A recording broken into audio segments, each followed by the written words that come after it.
손톱. 네 이름은 앞으로 손톱이다. 길거리에서 아무나 주워다가 이 일 저 일 시키는 것 같아. 우리 일은 악성벌레 퇴치하는 신성한 일. 레전드라더니 머리도 세고 주름도 지고 벌써 이렇게 늙으면 어떡해. 내 눈앞에 띄지 마. 오래 살고 싶으면. 움직이지 마세요. 임시 처치 않고. 무슨 수작이야? 강봉회가 왜 타깃이 된 거야? 만난 자는 다 집길 잡은 대모님이 만든 룰이잖아요. 아, 그래서 햇님 재주 좋다. 얼음장 같은 인간을 다 녹였지. 그 수의사는 지켜줘야 될 대상이고 난 청소해야 될 쓰레기야. 죽여도 되니? 안 그럴 생각이었어. 당신은 절대 나 못 이겨. 당신은 지킬 게 있고 난 잃을 게 없으니까.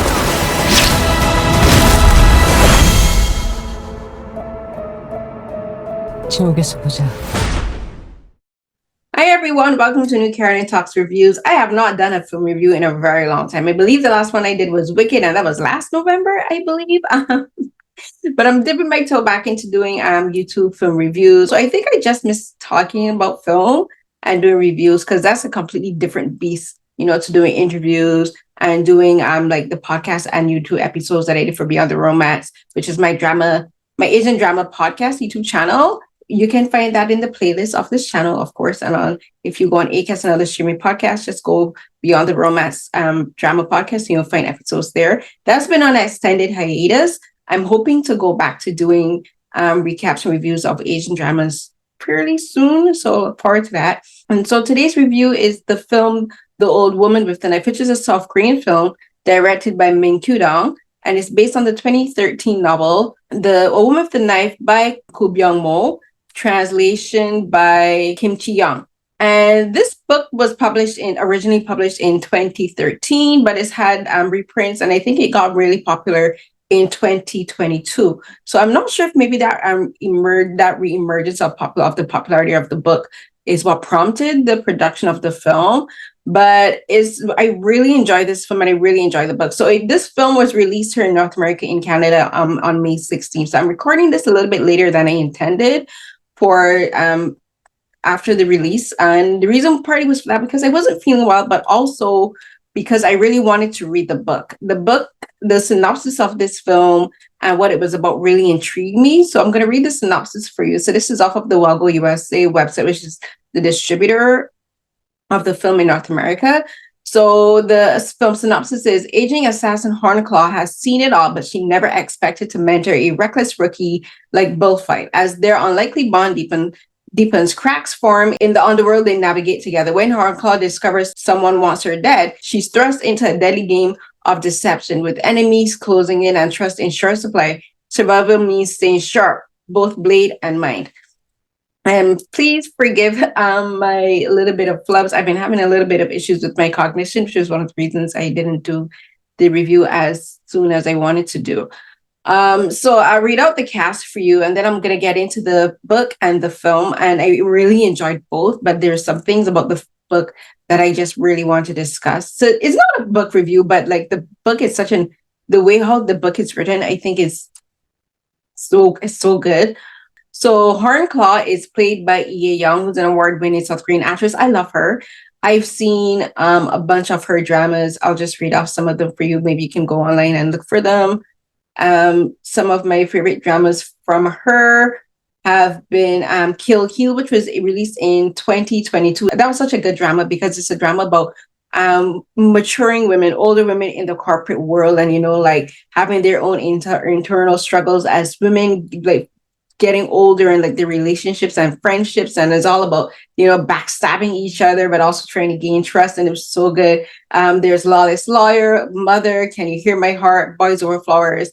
I've seen those dramas. She's done like a plethora of films like Anchor, the novelist film, Old Woman with the Knife, of course, released this year. Another one that I've seen is The Devil's Game. Like, she's a fantastic actress and playing the young Hornclaw is Shin Shi-a. And this is only her second film. Her first film was The Witch Part 2, the other one, and that was released in 2022. And then her only drama that she's done is Resident Playbook, which was released this year by TVN. And I watched that drama. I will say it's not my favorite drama of this year or favorite Korean drama.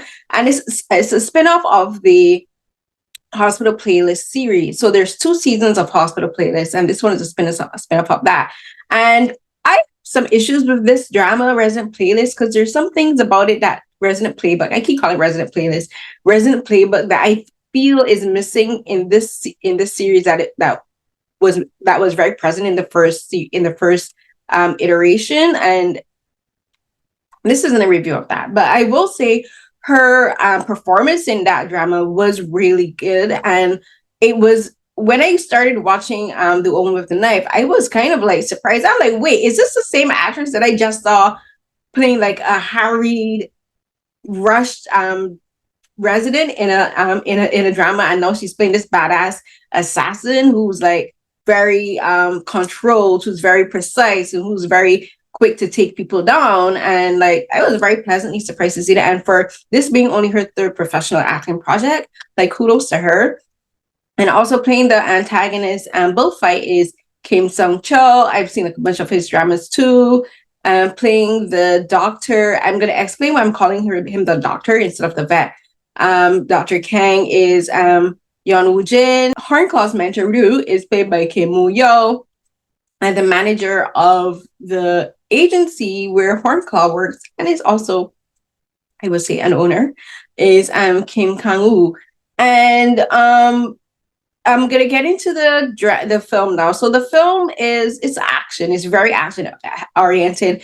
And as I described in the synopsis, like, Hornclaw is at this point in her life where she's trying to figure out, do I want to quit being an assassin? And the thing is in the book and in the film, they're not referred to as assassins. In the book, they're called disease control specialists.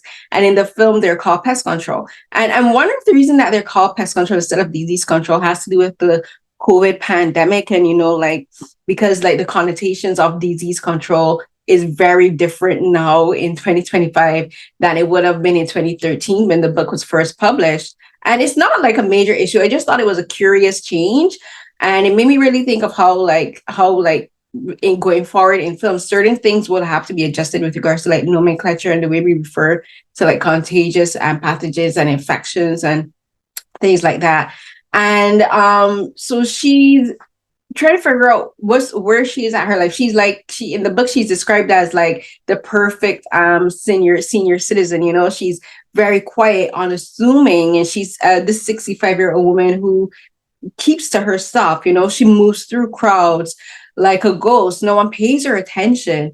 And in South Korean society and in most societies, like, people don't want to pay attention to the elderly. They don't want to be confronted with the aging population, because that's also a sign that they themselves are going to age. We are all going to get old. We're all going to die. And the book, I think, deals with that from a very particular angle of this person whose job for 40 years whose job has been for 45 years has been eradicating people. She's a hired assassin. Like, the people of all spheres of society came to her agency and hired her and like the others to take care of a problem. And so she's trying to figure out, what do I do? Do I retire? And like, what would retirement for me look like? And all of this is discussed in an internal monologue in the book. And the thing in the film, like, we don't have an internal monologue, but we see these things that she's thinking about in her body language and the way she looks at people. And this is where I think Lee Hye-young really shines as a performer and as an actress, especially in a role like this, because the film is not very dialogue heavy. There's not a lot of lines spoken between characters. A lot of it has to do with their body language, like they deal with things physically, She is introduced to us as this old woman sitting in a train who is watching this man harassing this young woman who's pregnant, sitting in the priority seating, and he spits on her. That is not in the book. That is not in the book. And he spits on her, like, no one is doing anything, and no one is like, and people are just watching this happen, watching this man abuse this young woman. And then she just gets up. The crowd is bustling out and she does something into him, stab him. That's her weapon of choice, a knife. But like she tips it in different poisons and he collapses, falls out, and dies. And I'm kind of describing this kind of nonchalantly, but it is kind of described nonchalantly in the book because that's how Hornclaw sees the world. Very, not with like she doesn't care, but from a very dispassionate perspective. And in the film, Ye-young's performance is she's very dispassionate with a lot of things. She's just like looking at people, not as like bugs on her microscope or anything, but she's just like, I don't understand human behavior. But she also does, because so much of her work is watching people, she gets involved in their lives, and that's how she's able to take people up, because she has to know every minute detail of their lives and their behavior. And so she understands humans, but she also doesn't understand humans. And that's a very big factor in both the film and the book. And it's about this woman as she's a killer. She's like, people see her and they have no idea what she's capable of, but like they treat her very disrespectfully. Like, for instance, Bullfight. He's her antagonist. He is the villain in this film. And a lot of his animosity at her is centered very much in sexism and misogyny and ageism, like he resents her for aging, which I think is something so interesting in this story. And again, both the film and the book is like, he resents her for aging. He like, you're so like, I've been following you. Like, this is what we're gathering. Like, he doesn't say this to her, but like from the way Gu Byung-mo writes the characters, like she really lets you know what like they're thinking with the things they say to people. Like for a lot of the book, it is very much first person perspective. A lot of the dialogue in the book is Hornclaw's thoughts, her musings, her observations of people, her curiosities, the things that she's stressing over, the things she's trying not to worry about, and then there's like the things that people say to her and things she observes people saying. And for Bullfight, when he talks to her, she's like, why is he so aggressive to me? Like she's like, she's not scared by his aggression. She's just off put by it. She's like, I don't understand this aggression. Why are you so angry with me? We're here to do a job. Like, I don't interact with you. Why are you all up in my space? Why are you trying to figure out what's going on with me? And why is it that every time you talk to me with animosity? The other people that she interacts with in the agency, like her, I guess we would call it the administrator of the angels in the agency, which is called Worry Fixer. And I don't want to say she or he, because the person in the book is actually interestingly described as they. So it's not ever pointed out if the person is male, female, if they're if they're asexual. Like, they're a character, but they're never described. Like, we don't know what this person looks like. And I think that's such an interesting thing, because there's other characters, like, we don't know what they look like. We have no idea really what Dr. Kang looks like. We know that Dr. Kang is 35. And the reason we know he's 35 is because that's something that Bullfight mentions to her. She's like, why are you a 65-year-old woman having feelings for this 35-year-old man? And he's like, now that I have a problem with that, which I think is interesting. But like, we don't know exactly what Dr. Kang looks like. And the things is like, I kind of wish that I hadn't read the book after I watched the film, because as I was reading the book, I kept thinking of the actor who plays Dr. Kang, Yeon Woo-jin, and that's what I was picturing in my head. But I kind of wish I hadn't, because I would love to figure out like, what would I have imagined these characters to look like if I hadn't seen the film. Because like, for instance, Worry Fixer is named Cho-yup and is played by a woman, Ok Ja-yeon, and this character in the film is completely what we don't get in the book. And like, Worry Fixer in the book is described as someone who has like not angsty persona, and not like someone who's fluttery and like who's like all over the place. Worry Fixer is kind of described as someone who is very proficient at their job, who does seem kind of flighty in some ways, but like they sleep on the couch in the office and all of these things. But when it comes down to it, like they get very what's the word I'm looking for? Proactive, and they're very firm. They can't, like, even with as badass as Hornclaw is, Worry Fixer has no problem getting stern with Worry Fixer, saying you need to turn your reports in at the end of your case. If you have a problem medically, go to the doctor and get a doctor's note and come back and see us. And that's how Worry Fixer is described in the book. But whereas in the Worry Fixer in the film, Choyop, played by Ok Jae-yeon, this character is depicted as someone who's kind of flighty and like very easily flustered, like professional at their job, but like it's acting kind of flustered. And I thought it was an interesting change in the film, because something that I wish had happened in this film was we had gotten voiceovers of Hornclaw's thoughts, because so much of everything that we get in this book is from her perspective and from her thoughts, like the things that she's worrying about, like her aging, her body like is aging, is strong, she still exercises, she's like physically stronger than a lot of men. Like people underestimate how strong she is because she's thin and she's small and she's fine bone, but as she's getting older and she's visibly older, but she's very aware that her body is not as strong as it used to be. She's very aware that her body is taking longer to recover from injuries, like when she has fights with some people who she goes out to take them out, and sometimes they're not as easy to kill as they would have been when she was younger, because like her body is becoming more frail and she's dealing with her mortality, and all of this is again inner dialogue, and she's wondering about these things. And I wish the film had a voiceover, had us getting a sense of what she's thinking. But I would say that this is where Lee Hye-young's acting really does come true. It's like she tells us a lot of what Hornclaw's thinking by just her facial expressions. She looks feared, she looks scared, she looks worried, and a lot of her fear and worry comes from Dr. Kang and his relationship with his daughter Haney, played by Yoon Chae-na. And like in the book, Dr. Kang is an internist. He works at a clinic that she goes to regularly for treatment. But in the film, he's a vet, and he introduces her to her dog, Braveheart, which in the book is called Deadweight. And in the book already starts with Deadweight living with Hornclaw for years. And this actually matters because Deadweight is kind of like this this dog that she's lived with for years, and this dog gives her purpose. This dog gives her a reason to come home. This dog gives her a reason to get up, fill a bowl of food up, fill a bowl with water. Every morning she leaves, she tells Deadweight, this is how you get out the house. And then she doesn't say if I don't come back, because something that is very pointed out in the book is that she always says I'll be back, because she wants to come back. Like she very much wants to keep living, even though something she doesn't know why, she wants to keep living, and Deadweight gives her that.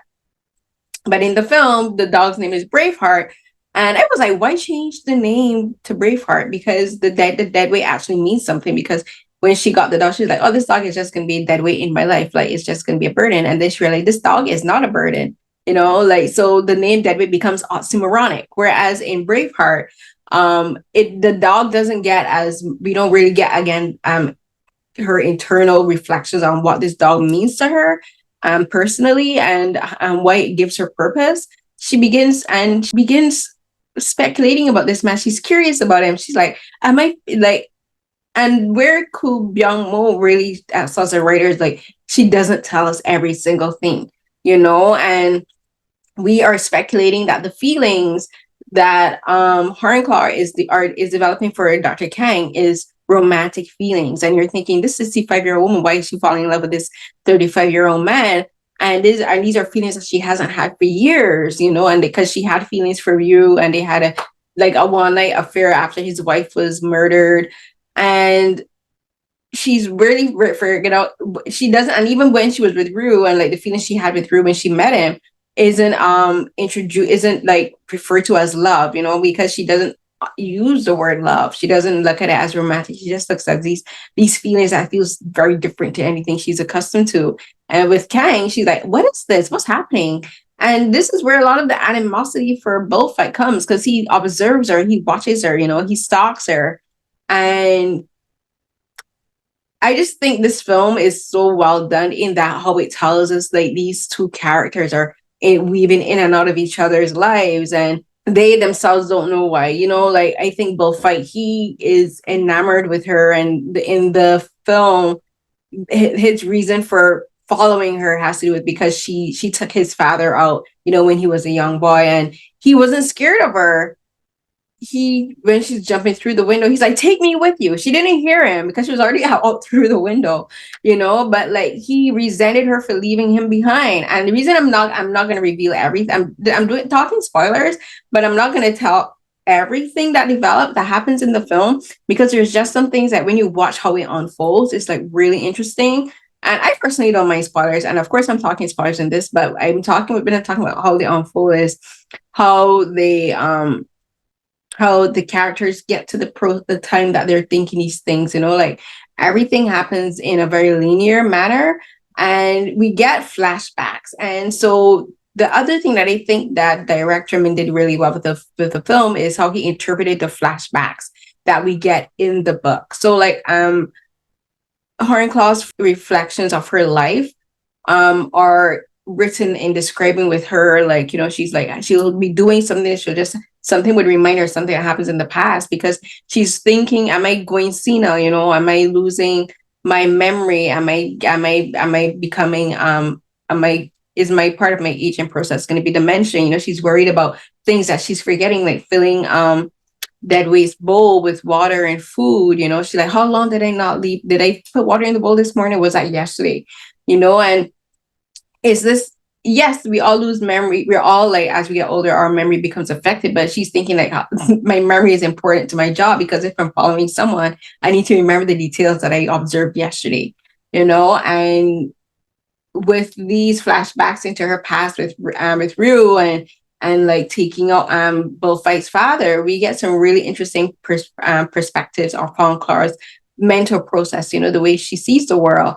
And in the film, like the way director Min does that is like and I have to say kudos to the editor as well, because the way how the specific points in the film where they're interjected work really well, because it's like she's going into a fugue state, she's tired and she's like having this flashback memory, and it's not sudden and jarring, they're just like very softly put in. And I like that they're softly edited in, I like that they're not like, like this is a memory, like I like that they're just like fading in and out. And we see her, like with Ryu, we see how she, as the young Hornclaw played by Shin Shi-a, like she grows into this, we see like flashbacks of people that she's killed and how brutal they were, and like him training her and telling her, no, you got to do it this way, like don't duck, because if you're supposed to be a trained killer, why are you ducking, like, and why are you, and people think you're supposed to be a regular young woman, why are your reflexes so fast, and all those kind of things. And then we see her like with Bullfight, she's in his home as a housekeeper, and she grinds up his pills because he can't swallow pills, and like she's told this by his father. And like we get these moments of where she's like very considerate, and sometimes I think it's unconsciously, like she doesn't consciously want to be considerate, she like not thinking, let me do this so that he'll think that I'm soft, it's just something that comes innately to her.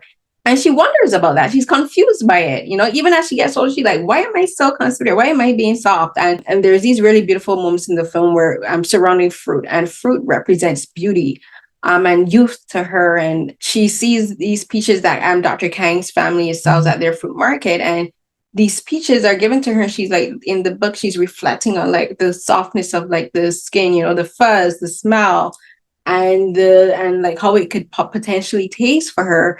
And then like she sees this old man and she gives him one, and he bites into it very aggressively and he crushes it. And then there's a scene where she has tangerines, again, she's reflecting on like this time with the tangerine, the texture of the skin is different, like the smell, she's anticipating how sweet they smell. She tastes this piece, and she, like Dr. Kang's mother says, it's sweet. And she's like, are you sure? Like tangerines are usually kind of sour for me. And she bites and says, oh my gosh, it's sweet. And she gives one to Bullfight because he's been following her. And she's like, okay, we need to go talk. And instead of like taking, and he takes it and he throws it on the ground and stamps on it. And those things are very, to me, really significant, because a lot of the film, as I mentioned before, is about her like talking, reflecting on her age, getting older. But something else the book and the film really addresses is talking about sexism in South Korean and patriarchal societies, how women, no matter what their age, are looked down on. How, yes, old people want to be, old people are kind of dismissed, and even spoken to disrespectfully. People don't speak to old people with any kind of respect or care or consideration. They shove them aside. And with these scenes with the fruits, it's also talking about how men can destroy the youth of women, you know, and how men like just like take everything that a young woman has to offer, anything a woman has to offer, whatever her age, and instead of cherishing it and in like the holding in the palm of their hand and like, you know, really appreciating it, they destroy it without hesitation. And these are really, I think, interesting moments of the film. And something else, and another theme that I think is one of my favorite themes in the film and in the book, which I was really pleasantly surprised by, me having someone who loves to get their nails done, is the significance of hands and nails. And like, for instance, Hornclaw used to be called Nails when she was younger. And it wasn't because she had long nails or anything, but because like her actions were so quick and sharp and precise. Like she takes someone out and like people don't even know what happened. And she maintained that as she got older. But her name changed from Nails to Hornclaw, you know, and Hornclaw has more of a kind of more like an ageist connotation. You think Hornclaw, you think like old gripping hands, you know, and I like how the novelist Gu Byung-mo really talks about how women perceive their bodies, you know, as they're getting older, and how men perceive women's bodies as they're getting older. And so she's fascinated by nails and hands. And like, there's these scenes where she passes these nail salons and she's curious about what makes women go into this place to lay their hands there, to be vulnerable with a stranger, you know, just touch their hands and get their hands done. And that is something me, as someone who gets their nails done regularly, like putting your hands in front of someone you don't even know, using really sharp implements and instruments and exposing your hands is a very vulnerable state to be in. And the book really made me think of that. And the film really does talk about that in a very subtle way. Again, not when I say talk, I don't mean like characters discussing, but if you're paying attention and to the things that Hornclaw does, you know, her reactions, you get that. Like, she's curious about this. But it's also about her wanting some beauty in her life. You know, she wants because her life is just about drifting in and out, you know, not being observed. She wears like hats on her head. Her hair is great and it's not well kept, you know, it's like just cut there. And she wears like nondescript clothing, you know, black low heel shoes, buttoned up shirts, you know, she wears clothes to not be noticed, to blend in to everyone around her. But getting her nails done would be something that would make her stand up, because people in the book is like written as, why is this older woman with these hands that aren't like, well, you know, that are like scarred up, why does she have like her nails done? And that's something that's done addressed more at the end of the film. And I think, and I really like the scene and I really like what director Min did. And like, kudos to the nail tech who did Lee Hye-young's nails for this film, because I love the set that she has at the end. And they're so pretty and they're sparkly and like azure and has all of these in iridescent colors. And it's like right at the end you realize, oh, she does have some beauty, you know, in her life. She finally at the end of, and when I say at the end, I don't mean end of her life like she's dying, but at the end, she does get to embrace a bit of femininity. She does get to realize, I do deserve pretty things, you know, like she's like, because she's deprived herself of it for so long. And she didn't understand it for so long.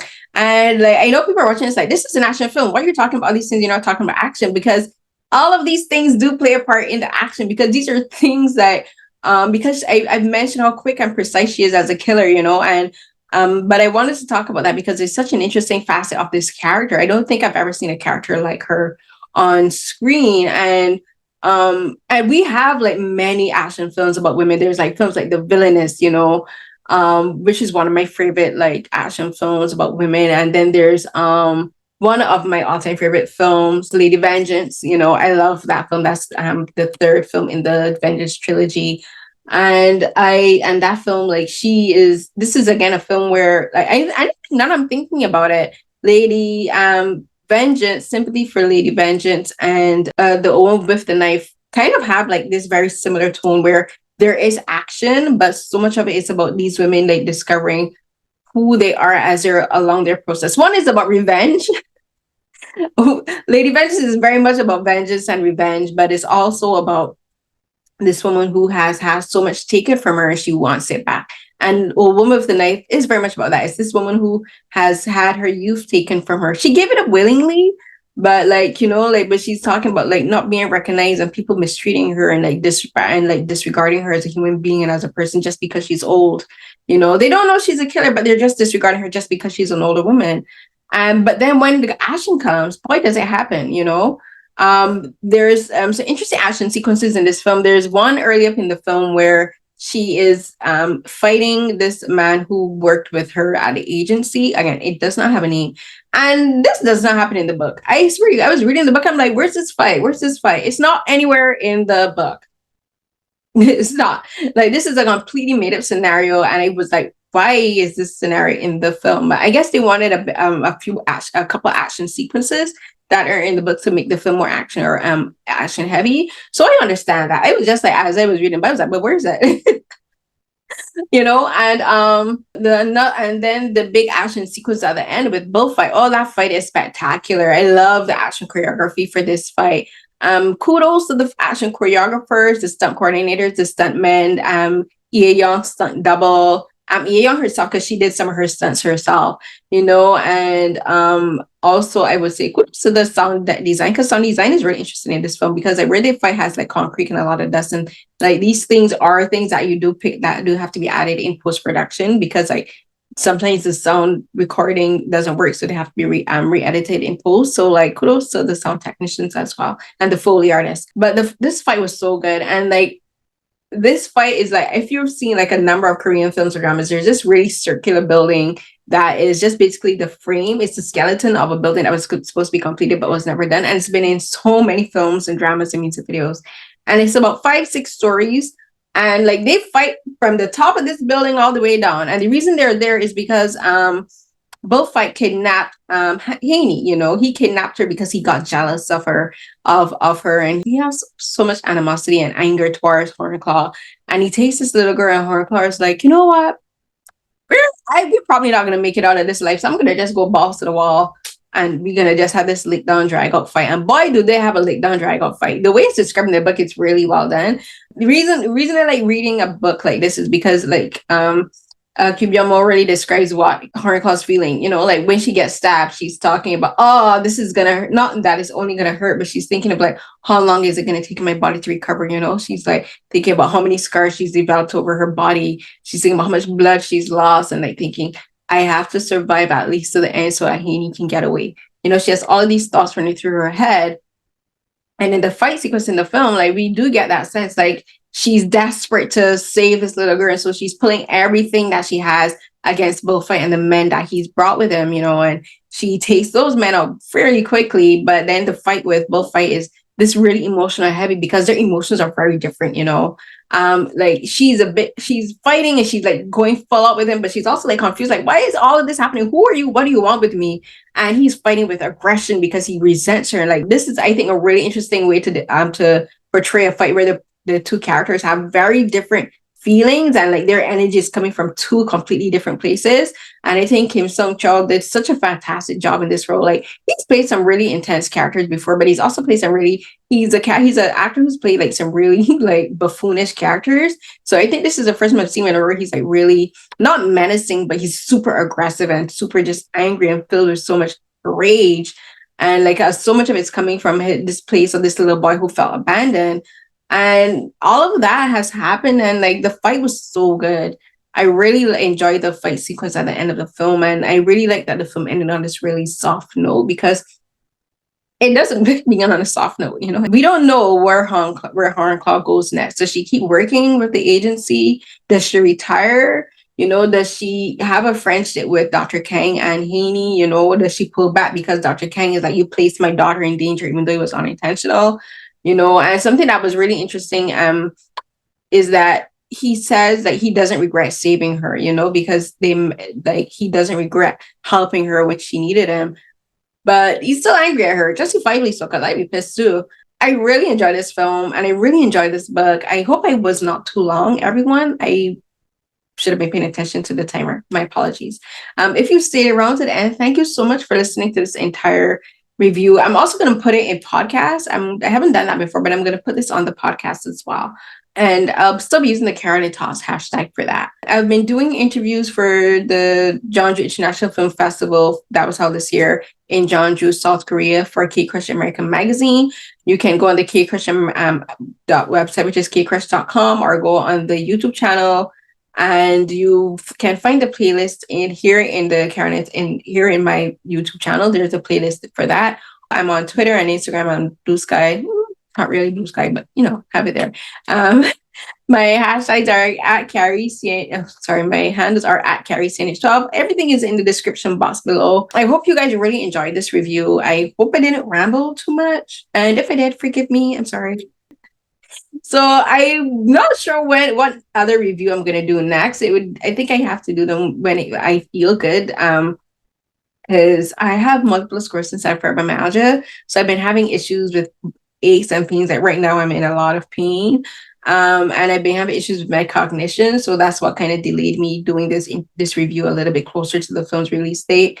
And also I wanted to read the book too. And I wasn't able to get a physical copy of the book, but I did read it online through the Libby app on my phone. So the Libby app I'm not sure where it's available, but it's connected to the Toronto Reference Library. So I was able to rent the book digitally and read it on my phone. And it was a really terrific read. I can't wait to go read more of Gu Byung-mo's books. Like, she has a really interesting writing voice and writing style, and she seems to write a lot about women. So if you have the opportunity, either borrow the book from your library or use the app to do so. Until the next Carolyn Talks reviews, everyone, stay safe. Bye.